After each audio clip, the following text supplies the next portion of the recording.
We've been speaking of gardens, of inner work, of soil and seeds, of attention and frequency, of tending the self. The work can feel solitary, and in a way, it must be. No one else can tend our soil for us. No one else can feel our seasons from the inside. But no garden exists in a vacuum. Every garden sits in a landscape. It's bordered by other plots, shaped by the same sun, brushed by the same winds, visited by the same bees. Even the most secluded garden is part of an ecosystem, which brings us to a new question, quiet but transformative. How do conscious gardeners relate to one another? Not as isolated fortresses, not as consumers or caretakers, but as a living part of a shared field. This is the move from solitary cultivation to intergardening. Relationship not as transaction, but as cross-pollination. For a long time, I thought of relationships mainly in terms of support. We give, we take, we lean, we help, and that's human. That matters. Think of the bee and the flower. The bee doesn't visit out of charity. The flower doesn't bloom to be useful. Each is simply being what it is. And in that authenticity, something essential happens. Nourishment is exchanged, seeds are fertilized, and the meadow thrives. No control, no obligation, no rescue, just mutual flourishing. What if our relationships worked more like that? The old masters seemed to understand this. They didn't build rigid hierarchies. They cultivated circles, sanghas, groves, communities of practice. The bond wasn't shared belief. It was shared tending. Each person was responsible for their own inner garden, and the community existed as a supportive climate in which that work could happen. No one did the work for you, but no one did it alone. So what does conscious intergardening look like in practice?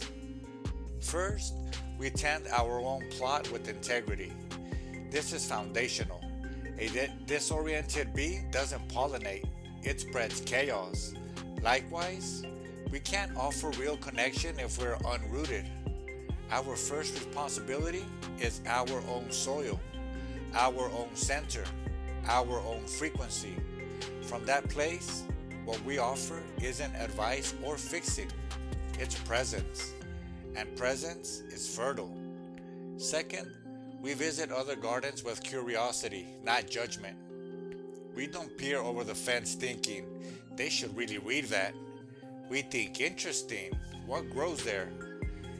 Every garden has its logic, its history in the soil. The wild one shelters butterflies, the orderly one teaches discipline. Diversity strengthens the whole field. Conscious gardeners observe, learn, and appreciate without trying to rearrange what isn't theirs. Third, we share our harvest, not our blueprints.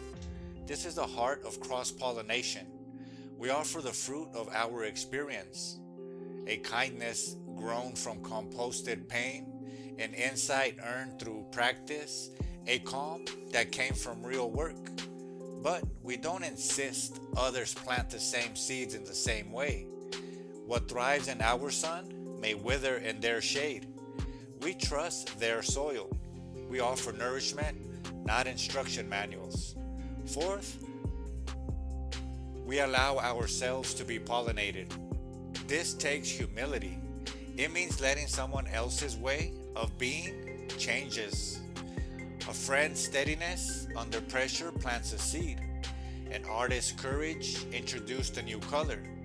A community's shared story unfolds meanings none of us could reach alone. We stay receptive. We let beauty land.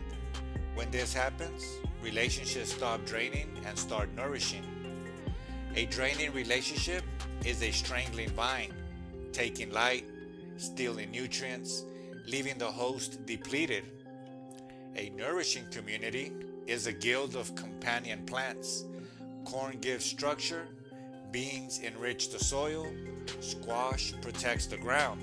Different forms, shared resilience. In such a field, we're not responsible for each other's weather. We can't prevent storms or droughts, but we do shape the microclimate. Our groundedness adds calm. Our boundaries create safety. Our compassion warms the air. This is the intergardening. It moves us from my journey to our ecosystem, from isolation to participation. A single flower is beautiful, but fragile. A meadow is alive. We don't do the inner work to escape the world. We do it to enter the world more fully, to be a beneficial presence in the gardens of others, and to receive, in turn, the fertilization they bring to us. Our growth becomes shared, our harvest becomes sweeter, and meaning deepens, not in solitude, but in the careful, respectful tending of the spaces between us. That's where the field truly comes alive.